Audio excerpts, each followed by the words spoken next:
السلام عليكم ورحمة الله وبركاته. سبحان الله والحمد لله ولا إله إلا الله والله أكبر ولا حول ولا قوة إلا بالله العلي العظيم. دلوقتي أنا هعمل معاكم روتين تفضيل المواعين.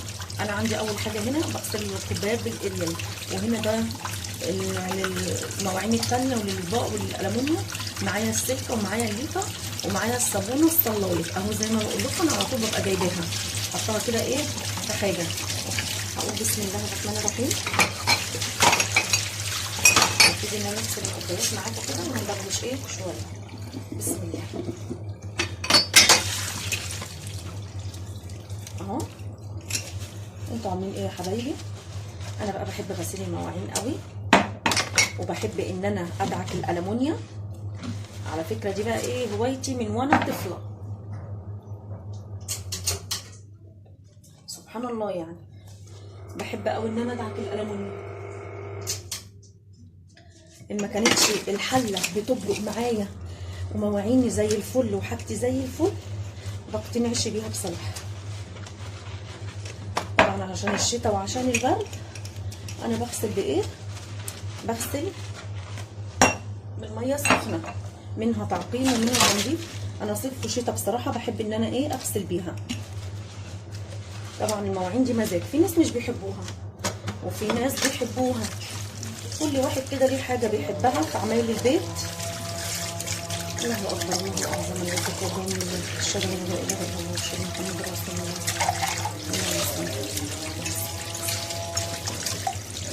طبعا لما بترددي الاذان ورا المؤذن ليكي اجر. سبحان الله، ليكي اجر.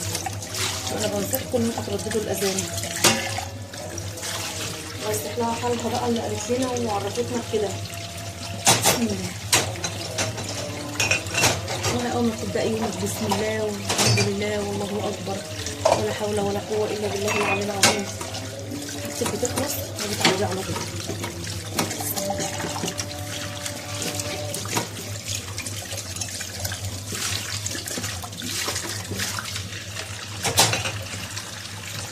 طبعا الاطباق ليها غليفه لوحدها، سلكه السلكه بتاعتها بتترمي كل يوم. كل يوم برمي السلك، مش بعمل بيها تاني. دي برضو سر من اسرار المواعين النضيفه، لانها بتبقى مصديه ومش حلوه، انا ما بحبهاش. مواعينك اول باول يبقى اوضتك نضيف وحاجتك نضيفه، بس بتاعتي ده بقى غير، وده مزاجي. بسم الله.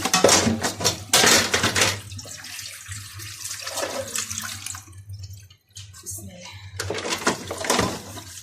بصوا ادي السلكه اهي، وادي الصابونه الصلايط بتخلي المواعين زي الفل. انا كنت عامله الخلطه اللي كنت عاملاها معاكم، بصراحه كانت جميله. بصراحه كانت جميله وحلوه جدا وبتنضف وتخلي الدنيا زي الفل.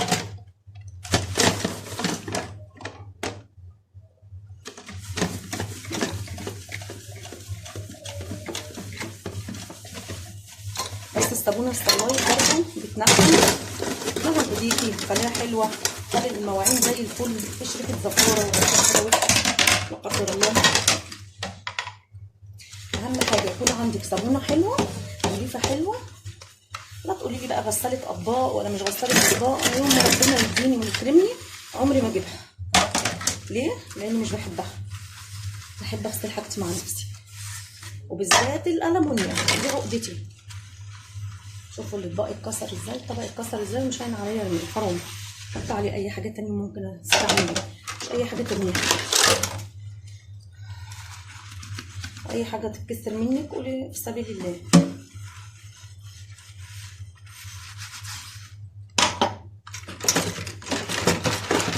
في ناس ما بتحبش تغسل المواعين، في ناس بتحب تغسل المواعين بقى، في ناس تقعد تفنن في المطبخ، في ناس ما بتحبش، في ناس بتكسل. لا قومي لما تنشطي، طالما عندك حاجه عايزه تعمل قومي.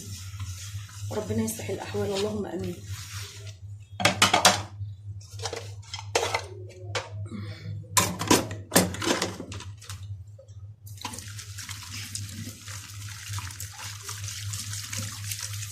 على فكره يا بنات المعالق والشوك والسكاكين طلعي على القد.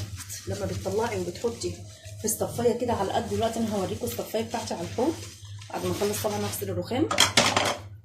بتبقى ايه، ما بتخليكيش حاجات كتير.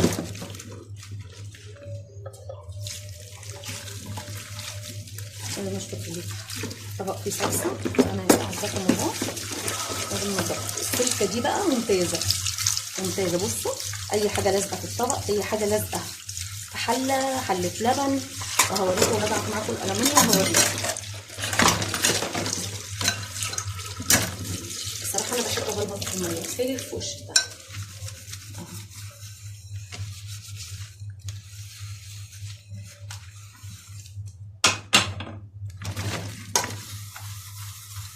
ده طبق من زمان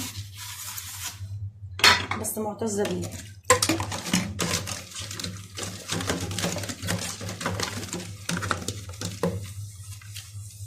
كانت حمات اختي مديها لامي الله يرحمها، وانا كنت واخداه من عند امي في حاجه يعني كده، فمش هين عليا ارمي الله يرحمها ويسامحها. انا كنت بحبها جدا. الله يرحمها ويسامحها ويرحم امهاتنا وامهات المسلمين اجمعين اللهم امين. هوريكم بقى اغسل مره واحده. الحله دي تيفال زي ما انتم شايفين كده ابيض، فقلت استغلها في ايه، بقلي فيها البطاطس، بقلي فيها اي حاجه حلوه. طلع الحاجه مقرمشه وحلوه.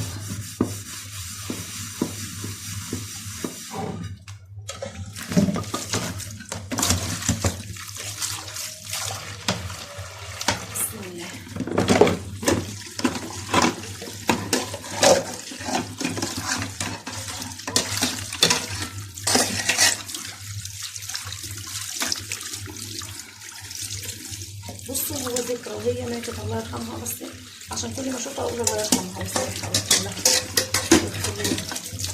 لازم الانسان يكون عنده ولاء للناس اللي معاه،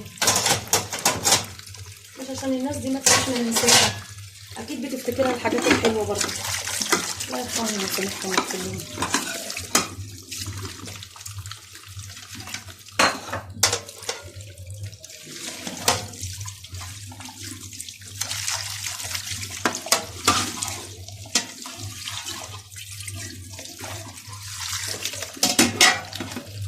لو في الصيف بقى احب ابلبط بقى، لو الجو ساقع بصراحه.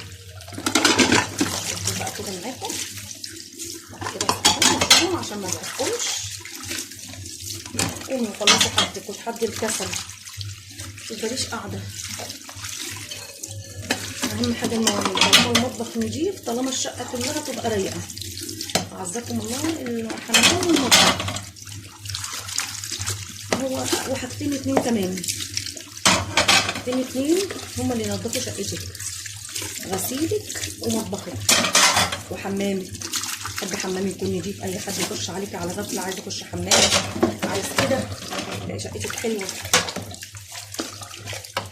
بس هشيل دول بقى معاكم وارجع لكم تاني ان شاء الله. اهو يا حبايبي خلصت اللي معايا، وهبتدي ان انا ايه بقى هبعت الالمونيوم. هويتي بقى ومزاجي وحبي وعشقي وكل حاجه حلوه. بسم الله.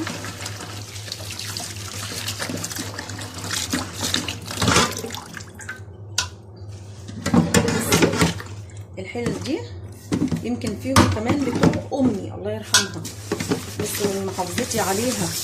بصوا لسه ما غسلتش، لسه ما دعكتش، لسه ما عملتش حاجه اهي. بصوا بقى الصابون الصلايه بسم الله ما شاء الله لا قوه الا بالله، الله اكبر. ثانيه واحده بس.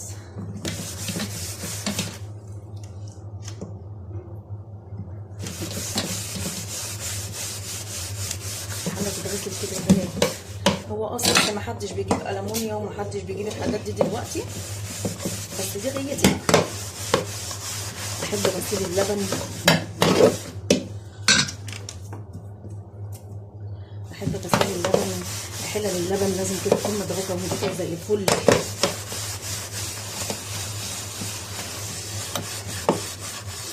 اما ربنا يكرمني ان شاء الله بامر الله ناويه اجيب استانلس، بس برضه بحب الألمونيا. انا بموت فيه بعشقه. لو ان عندي التيفال والنوفال ما شاء الله، بس الالمونيوم دي مزاج. اخواتي يشهدوا لي بندعك الالمونيوم اهو، مزاجها غاليه. لو اني والله ايدي بتوجعني ساعات وكده اهو، بس ما اعرفش احط حله مش مدعوكه. انا موريها لكم اهو قبل ما اغسلها. ادي بعد الغسيل برضه لما باجي اخدها بشطفها تاني. شايفين يا بنات؟ والله كنت عامله فيها فشار اهي، بسم الله ما شاء الله.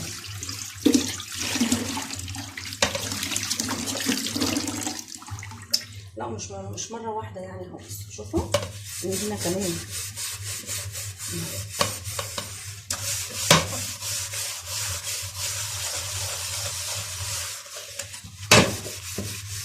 هو تعب طبعا ومجهود وكل حاجه، بس انا بحب اعمل كده. مش عارفه بقى تقولوا حاله نفسيه، تقولوا جنان، تقولوا مش عارفه. في ناس ما بتدعكش، في ناس بتحط حلالها كده من غير غسيل عادي، يعني غسيل عادي مني، انما مش دعك بسلك. انما انا بجيب السلك بنص كيلو، بحب السلك الناعم، ما بحبش الخشن. الناعم بيمشي حلو في الالمونيوم وبيخلي الالمونيوم زي الفل. شايفين يا بنات؟ والله حللي كلها كده.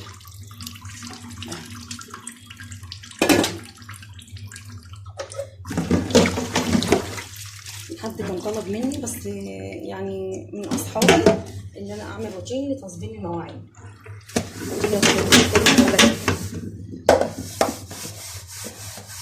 وبهدي سلامي لام فتحي عشان زعلت مني المره اللي فاتت عشان ما حطيتش اسمها مع اصحابي وحبايبي.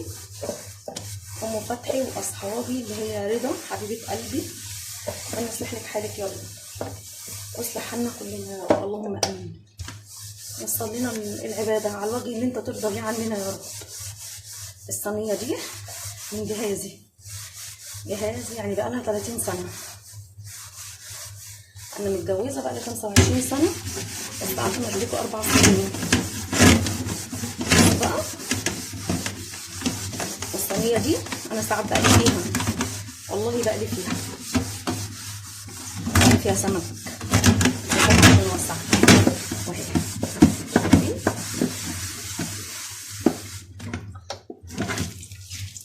الله يرحمه بقى اللي كان جايب لي الصينيه دي، الله يرحمه ويسامحه، خالي طبعا، الله يغفر له ويرحمه ويسامحه، اللهم امين. اجعله في ميزان حسنات، اللهم امين.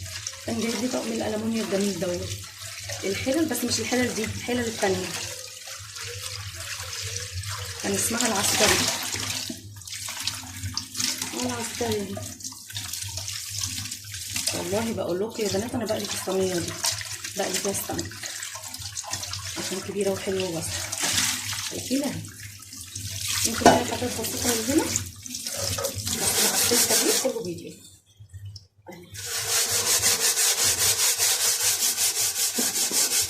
شايفين؟ انا بس بوريكم السلكه بتعمل ايه دي.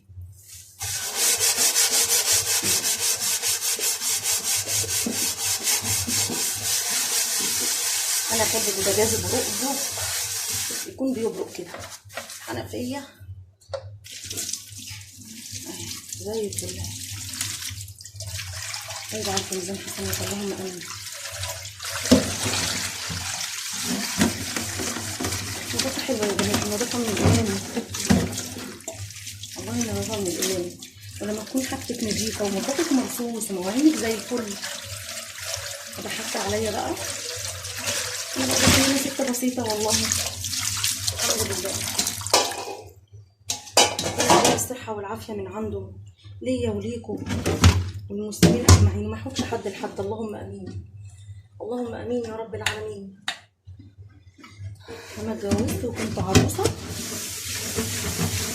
كنت بعمل ايه؟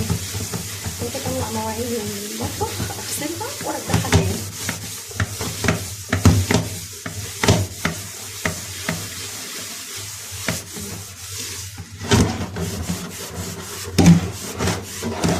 الله الوصفه دي بتاعت امي الله يرحمها. بصوا بسم الله ما شاء الله. يعني هقول لكم ايه، ان قلت لكم بقى انا 60 سنه تقولوا يعني تصدقوني.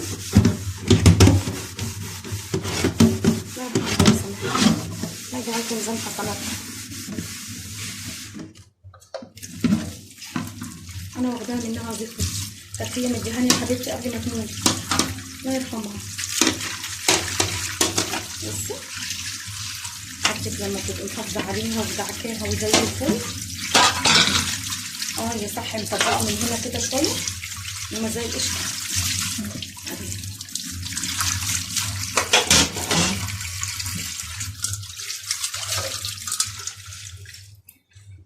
هبقى الغطا ده معاكم عشان اوريكم مواعين، بس عشان انتوا بتوني على الحاجه اللي انا بحبها قوي. في حاجات في الشقه تحبي تعمليها وفي حاجات لا، كل واحده لها حاجه كده. انا بقى عندي عاده وحشه ربنا يغيرها مني يعني. هي ايه بقى؟ بحب انشر غسيل وما احبش اطبقه، واغسله ويبقى زي القشطه وزي الفل وكل حاجه. احب ارص الدولاب بس ما احبش اطبقها. بطبق قضاء وقدر، قضاء وقدر بس لازم يتطبق برضه.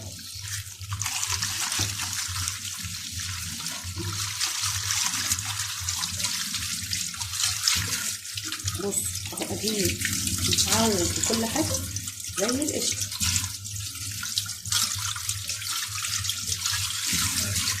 طلعي تشجعي وتنشفي وتعافي قلميتك، امسكي مطبخك غيري له فرشه من جوه،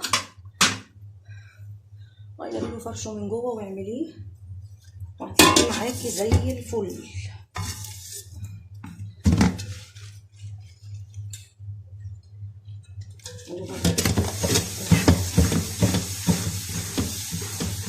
في ناس لا بتحب حلل اللبن تدعكها ولا الألمونيا خالص.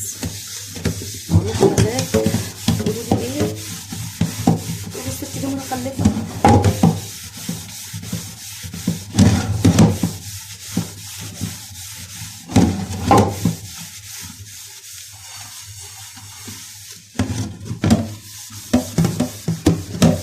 اهو رغيت معاكم خلصت مواعيني وزي الفله وزي القشطه. يدينا الصحه والبيت اللهم امين. هسيبهم بقى يصفوا كده، وبعد ما يصفوا باخدهم بقى اشيلهم بس يكون بقى نضيف نضيف وعلى طول حته بحته كده تلمعيها. هعمل لكم يوم كده بامر الله هنضفه واكون معاكم هرص الحلل فيه وهشيل الحاجه كلها اللي عندي وهظبط المطبخ ان شاء الله معاكم عشان عايزه اعمل عمله حلوه كده.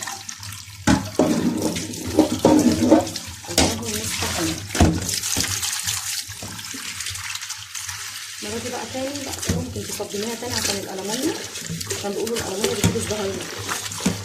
الزهايمر فاضل لوحده.